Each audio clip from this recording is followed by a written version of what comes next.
గురూజీ 72 గంటల్లోనే ఫోన్ లోని అద్భుతమైన జ్యోతిష్య పరిష్కారం చూపిస్తారు. నమ్మండి, నమ్మకపోండి, ఇది నిజం. శ్మశాన కాళి రుద్ర చౌడీదేవి ఆరాధకులు నంబర్ 1 వశీకరణ స్పెషలిస్ట్ గురూజీ. మనిషి పుట్టుక నుండి చనిపోయే వరకు వచ్చే అన్ని క్లిష్టమైన సమస్యలకు పరిష్కారం ఇక్కడ లభిస్తుంది. విద్య, ఉద్యోగం, వ్యవహారం, స్త్రీ ప్రేమ, పెళ్లి, సంతానం, స్త్రీ పురుష వశీకరణం, భూవశం, భార్యాభర్తల కలహాలు, కోర్టు సమస్యలు, విడాకుల సమస్యలు, చేతబడి, అప్పుల బాధ, ఇంకా మీకు ఎలాంటి సమస్యలు ఉన్నా 72 గంటల్లోనే. జయ శ్రీమన్నారాయణ. నేను మీ ఐకాన్ ఆస్ట్రాలజర్ గట్టుపల్లి సురేష్ బాబు. మనకి 2026 సంవత్సరంలో అతిపెద్ద రెండో సూర్యగ్రహణం మనకి ఎప్పుడుందంటే కనుక ఆగస్ట్ 12వ తారీఖు 2026 సంవత్సరం. ఇది వచ్చేసి మనకి కర్కాటక రాశి ఆశ్లేష నక్షత్రం 3వ పాదం. మన భారతదేశ వస్తమాన ఆ గడియల ప్రకారంగా అయితే కనుక రాత్రి 9:08 ఆరంభం అవుతుంది. ఇది 13వ తారీఖు ఉదయం 3:24 వరకు కూడా కొనసాగుతూ ఉంటుంది. ఈ యొక్క అతిపెద్ద సౌరమానమైనటువంటి సూర్యగ్రహణం ఇది. ఈ సూర్యగ్రహణము మనకి కర్కాటక రాశిలో రావడం అనేది జరుగుతోంది. ఇది భారతదేశంలో కనపడకపోవచ్చు, కానీ ఆ గ్రహణాన్ని యొక్క సంబంధించినటువంటి ఛాయ అయితే మాత్రం ప్రతి ఒక్కరు కూడా కులము, మతము అనేది లేకుండా, ప్రాంతీయ అభిప్రాయం లేకుండా, ఇక్కడ మనిషి అయితే చాలు, వారందరూ కూడా భూమి మీద జీవించేవారైతే వారందరికీ కూడా ఈ గ్రహణానికి సంబంధించినటువంటి విధంగా పరిహారాలు అయితే ఖచ్చితంగా తీసుకోవాల్సిందే. శూలం అయితే మాత్రము అందరి మీద ఉంటుంది. దాంట్లో ముఖ్యంగా ప్రెగ్నెన్సీగా ఉన్నటువంటి స్త్రీలు, గర్భం దాల్చినటువంటి స్త్రీలు ఎవరైనా ఉంటే గనక వారు జాగ్రత్తగా ఉండాలి. ప్రికాషన్స్ అయితే మాత్రం ఖచ్చితంగా తీసుకోవాలి. దీనికి సంబంధించి సాయంత్రం సమయం 7:30 లోపు ఏదైనా భుజించేసి రాత్రంతా కూడా తినకపోవటం మంచిది. వాటర్ కానీ, కాఫీ కానీ, జ్యూసెస్ కానీ, ఫ్రూట్స్ కానీ, వెజిటబుల్స్ కానీ ఇవన్నీ కూడా మీరు తినవచ్చు. ఘన పదార్థం బంగాళదుంప కానీ, ఆలు కానీ, లేకపోతే కనుక కంద, చేమ ఇలాంటివి తినకపోవటం చాలా ఉత్తమం ప్రెగ్నెన్సీ స్త్రీలైతే. అలానే ఆరోగ్యం సహకరించినటువంటి వారు కూడా ఇలాంటి దుంపకు సంబంధించినటువంటి కూరలు తినకపోవడం అనేది చాలా మంచిది. అలానే ఈ 13వ తారీఖు అయితే కనుక ఉదయాన్నే లేవగానే మనం అందరం కూడా కాలగుచ్చాలు తెచ్చుకొని స్నానం చేసుకొని ఇంటిని శుద్ధి చేసుకొని దేవుని మందిరం కూడా మొత్తం శుద్ధి చేసుకుని దీపారాధన చేసేసి ఆ స్వామి వారికి ఇష్టమైనటువంటి నైవేద్యాన్ని సమర్పించుకుంటే గనక ఆ గ్రహణ శూలం అనేది అంతటితో వెళ్ళిపోతుంది. ఇంకా పిండి పదార్థాలు కానీ, వండినటువంటి వస్తువులు కానీ ఏమైనా ఉండే అంటే కనుక వాటర్లో అయినా సరే గరిక, మనకి దర్భాన్ ఉంటుంది, అది తీసుకొచ్చుకొని 6 గంటల సమయంలోనే అది వేసేసుకోవాలి. ఎందుకంటే గర్భని 4:50 5:20 కన్నా కూడా దానికి మించిన సమయంలో మనము గర్భాన్ని నేలలో నుంచి తీయకూడదు. కాబట్టి ముందుగానే తీసుకొని దాన్ని కడిగి శుద్ధం చేసుకొని ఇంట్లో ఉన్నటువంటి తినేటువంటి వస్తువులు అన్నింటిలో కూడా జాడి పచ్చళ్ళలో కానీ, ఫ్రిడ్జ్లో కానీ అన్నింటిలో కూడా ఒక్కొక్క 2 దర్భలు వేసుకుంటే చాలా మంచిది. ఇక 13వ తారీఖు వచ్చేసి అందరూ యథావిధిగా అయితే కనుక ఎక్కడైనా అవకాశం ఉంటే దేవుని దర్శనం చేసుకోండి. అవకాశం ఉంటే శివాలయంలో పంచామృత అభిషేకం చేయండి. ఎక్కడైనా మీకు ఇంటి పరిసర ప్రాంతాల్లో ఉన్నటువంటి ఆలయానికి సందర్శించేసి అక్కడ నారికేలను సమర్పించుకుంటే ఈ గ్రహణానికి సంబంధించినటువంటి విధి విధానాలు అన్ని కూడా సమఫలాలు ఉంటాయి. ఇక ఈ 12 రాశులు వారు ఎవరైతే ఉన్నారో నామ నక్షత్ర పరంగా, అలానే నక్షత్ర ప్రకారంగా ఎవరైతే ఉన్నారో వారందరికీ కూడా ఏ రాశి వారికి ఈ గ్రహణ శూలం ఎన్ని మాసాలు ఉంటుందంటే గనక ఇది మనకి ఆగస్టు 12వ తారీఖు ఆరంభమవుతుంది. కాబట్టి ఇది ఆగస్టు 12 నుంచి డిసెంబర్ 11వ తారీఖు వరకు కూడా ఇది కొనసాగుతూ ఉంటుంది. ఎవరైనా సరే దీనికి సంబంధించినటువంటి దానాలు, ధర్మాలు, యజ్ఞాలు, యాగాలు, హోమాలు, దపాలు, జపాలు ఇంకా ఏమేమి ఉన్నాయో అవన్నీ కూడా తక్కువ ఖర్చుతో, అతి తక్కువ ఖర్చుతో మీరు ఈ గ్రహణానికి సంబంధించినటువంటి దానాలు చేయడం ద్వారా మీ మీద ఆ గ్రహణ శూలం పడకుండా ఉంటుంది. కాబట్టి ఇక మనం చూసుకున్నట్టయితే కనుక మొదటిగా రాసుల ప్రకారం తీసుకొని వారి ప్రకారం ఏమి ఇవ్వాలనేది ఒక్కసారి మనం పరిశీలన చేద్దాం. ఇది 4 వచ్చిందో 3 వచ్చింది. ఈ మకర రాశి వారికి ఈ 4 మాసాలు August, September, October, November, December ఈ 4 మాసాలు 2020 సంవత్సరం ఒక పక్కన 12వ తారీఖు ఏర్పడేటువంటి గ్రహణం, రెండో పక్కన 27వ తారీఖున అంటే జూలై 27వ తారీఖున ఏర్పడేటువంటి ఏమిటది మనకి రవి భగవాన్ అది మనకి శని భగవానుడు వక్రం. ఈ రెండు కూడా మనం గ్రహించినట్టయితే కనుక మకర రాశి ఏ గ్రహం ఎటు మారినా, ఏ రాశిలో ఏ గ్రహం వచ్చినా కూడా మకర రాశి వారు ఏంటో అలా స్థిరంగా స్టెబుల్ గా ఉంటుంటారు. ఎప్పుడు కూడా కంగారు పడరు, తొందర పడరు, ఇబ్బంది పడరు. అలానే ఎవరిని నమ్మి ఏదైనా చేస్తే కనుక వాళ్ళు మాత్రం ఖచ్చితంగా చెప్తున్నానండి, ఖచ్చితంగా మీ హ్యాండ్ ఇచ్చేస్తారు మకర రాశి వారికి. కాబట్టి ఎవరికైనా సరే మీరు మనస్ఫూర్తిగా తీసుకోకండి. భార్య బిడ్డలు లేదా ఇంకేదైనా వ్యాపారం ఉంటే, జాబ్ ఉంటే మనస్ఫూర్తి తీసుకోండి. అంతేగానిక ఎవరిని పడితే వాళ్ళని దగ్గర చేసి ఎవరిని పడితే వాళ్ళని మనస్ఫూర్తి తీసుకున్నారా ఖచ్చితంగా మీరు ఇబ్బంది పడతారు. ఎందుకంటే కనుక మీరు చేసే ప్రతి సేవ, మీరు ఇచ్చే ప్రతి అవకాశం వారికి అవకాశంగా మారిపోతుంది. మీరు ఇచ్చే ప్రతి వనరు కూడా వారికి అవకాశంగా మార్చుకొని చివరికి మిమ్మల్ని రోడ్డు వెంబడేస్తారు, మీ మీద వెలిగేషన్ తీసుకొస్తారు, మిమ్మల్ని ఇబ్బంది పెడుతుంటారు. కాబట్టి ప్రతి ఒక్కరు కూడా గ్రహించుకోవాల్సిందంటే మకర రాశి వారు మీ పని మీరు చేసుకోండి. ఎవరైనా సహాయం పొంది వచ్చారా, రూపాయి అడిగితే 10 రూపాయలు ఇచ్చేసి వదిలేసేయండి. కాబట్టి మీరు ఏది కూడా చెంతగా చేర్చుకోకండి. మీ పర్సనల్ విషయాలు ఏది కూడా మీకు ఎవరికి కూడా షేర్ చేసుకోండి. చాలా జాగ్రత్తగా ఉండి భార్య బిడ్డలు, మీరు, మీ కుటుంబం, మీ సభ్యులు, అంతమించి వేరే ఎక్కడికి వెళ్ళకండి, ఏం చేయకండి, ఎలాంటి బెట్టింగ్లు వాటిని ఇన్వెస్ట్ చేయకండి. ఈ 4 మాసాలు కూడా కొంచెం జాగ్రత్తగా ఉండి, ఆరోగ్యం కూడా కొంచెం క్షీణించేలా కనబడుతుంది కాబట్టి కొంచెం ప్రికాషన్స్ తీసుకోండి. మీరు వాడేటువంటి వంటలో ఇంగు వేసుకుంటా ఉండండి, వామ్ వాటర్ ఎక్కువగా తాగుతూ ఉండండి, అలానే టీ కాషన్ ఎక్కువగా తాగుతూ ఉండండి. ఈ ఆగస్టు మాసం మొత్తం కూడా కొంచెం ఇబ్బంది లేకుండా ఆరోగ్యం క్షీణించకుండా ఉంటూ ఉంటుంది. ఇక సెప్టెంబర్ మాసంలో విదేశం వెళ్ళాలనుకున్న వారు, ఇక ఒకసారి కూడా పెళ్లి కాని వారు పెళ్లి చేసుకోవాలనుకున్న వారికి కొంచెం అనుకూలంగా ఉంది. ఉత్తర తీసుకొచ్చిన అమ్మాయి సంబంధం, పరమ తీసుకొచ్చిన అబ్బాయి సంబంధం కుదిరేలా ఉంటుంది. ఈ గ్రహాల యొక్క స్థితిగతులు అన్ని కూడా మీకు ఆర్థికంగా ఇబ్బంది పెట్టేలా కనబడుతున్నాయి. కాబట్టి కొంచెం జాగ్రత్తగా ఉంటూ దక్షిణామూర్తి స్తోత్రం కానీ, అలానే కుబేరుని యొక్క స్తోత్రం కానీ చదువుకుంటూ ఉండాలి. అలానే అష్టలక్ష్మి మంత్రం కూడా మీరు పఠనం చేసుకుంటూ, అలానే బుధుడికి, గురువుకి, శుక్రుడికి జపం చేసుకుంటూ ఉండాలి స్ఫటిక మాలతో.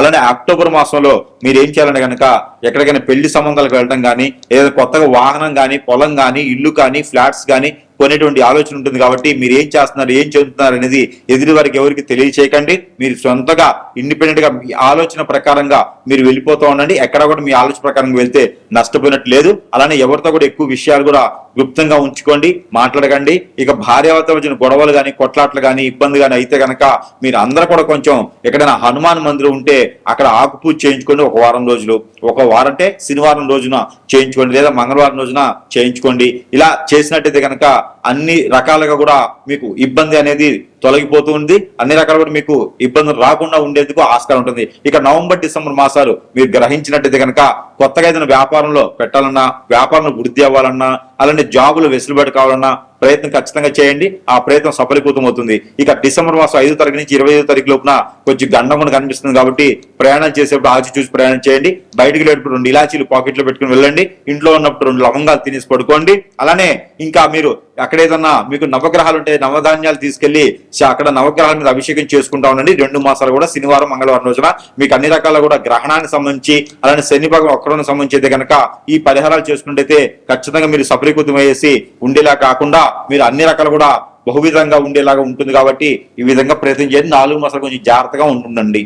అలానే ఇప్పటి వరకు రాసుల ప్రకారంగా ఇవన్నీ కూడా మనం చూస్తూ ఉన్నాం. కానీ ఇక్కడ ఎన్నో రకాలైనటువంటి సమస్యలు, ఒకరు విదేశాన్ని వెళ్ళాలని, లేకపోతే ఇంకొకరు చదువుకోవాలని, పోటీ పరీక్షలు పాస్ అవ్వాలని, ఇలా చూసుకుంటూ పోతే కనుక మనం అనుకున్న పనులు ముందుకెళ్లకుండా అష్టదిబ్బందన అయ్యేసి, జాతకం చూస్తేనేమో చాలా బాగుంటుంది, కానీ జాతకం లేకుండా మనకు చాలా జరుగుతూ ఉన్నాయి. ఇవన్నీ కూడా మనకు తెలిసినవే. ఇక దైవత్వమైనటువంటి కొన్ని వస్తువులు అయితే కనుక మన దగ్గర లభ్యపడుతున్నాయి. కాబట్టి అందరికి తెలిసిన విషయమే.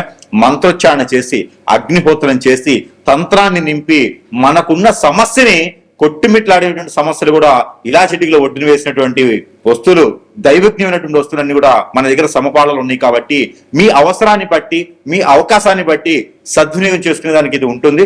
సరసమైనటువంటి ధరల్లోనే మీ చెంతకే చేర్చిన సదవకాశం కూడా మన దగ్గర లభ్యపడుతుంది. కాబట్టి మీ సమస్య ఏముంది, ప్రతి ఒక్కరు కూడా కలవాలి అంటే సమయం ఉండొచ్చు, ఉండకపోవచ్చు, మీరు ఎక్కడెక్కడో ఉండొచ్చు, నేను సమయం ఇవ్వకపోయి ఉండొచ్చు. కానీ వస్తు రూపాన్ని కూడా మనకు సంబంధించి మీ దగ్గర పెట్టుకుంటే కనుక ఖచ్చితంగా కూడా దాని నుంచి కూడా మీకు పని అయ్యేలాగా ఉంటుంది.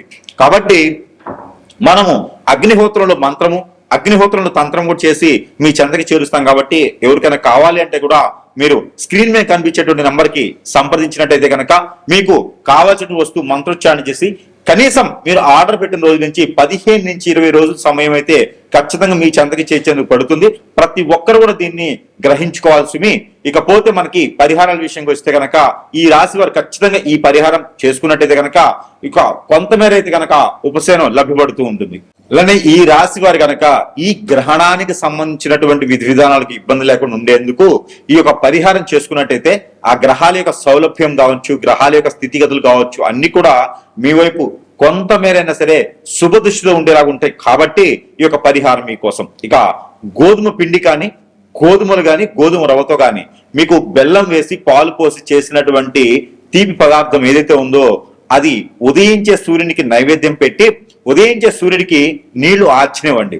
ఏదైనా మిరియాలు ఒక 7 చేతిలో పెట్టుకొని, అలానే మిరపకాయ, ఎండి మిరపకాయల లోపల ఉన్నటువంటి గింజలు ఒక 7 పెట్టుకొని చేతిలో నీళ్లు ఆర్చినివ్వండి రవి భగవానుడికి. ఇలాగా మీరు ఈ గ్రహణం అనంతరము వచ్చేటువంటి ఆదివారం, ఆ పై వచ్చే ఆదివారం, ఇలాగా 3 నుంచి 5 వారాలు కనుక మీరు చేసినట్టయితే ఆ గ్రహణానికి సంబంధించిన విధి విధానాలన్నీ కూడా మీకు సఫలీకృతంగా కూడా అయిపోయేదానికి ఉండేదానికి ఉంటుంది. కాబట్టి ఈ విధమైన పరిహారం. మరొకటి, గోధుమలు 1 కిలో, జొన్నలు 1 కిలో, రాగులు 1 కిలో, సజ్జలు 1 కిలో, ఉలవలు 1 కిలో, నల్ల మినుములు 1 కిలో, పచ్చిమిరపలు 1 కిలో, బ్రౌన్ శనగలు 1 కిలో, బియ్యం 1 కిలో, బెల్లం 1 కిలో, నెయ్యి 1 కిలో, అలానే తేనె 1 కిలో, కుంకుమ 1 గ్రాము, ఇవన్నీ కూడా పసుపు 100 గ్రాములు, కుంకుమ 100 గ్రాములు, తవనపాకులు 1 కట్ట, ఒక్కలు 100 గ్రాములు, ఇవన్నీ కూడా తీసుకుని వెళ్ళి లవంగాలు 50 గ్రాములు, ఇలాచీలు 50 గ్రాములు, ఇవన్నీ కూడా కలగలిపి మీరు ఒక వైట్ కలర్ కానీ, గ్రీన్ కలర్ కానీ, ఎల్లో కలర్ కానీ, రెడ్ కలర్ కానీ, బ్లాక్ కలర్ కానీ ఒక వస్త్రంలో కట్టుకొని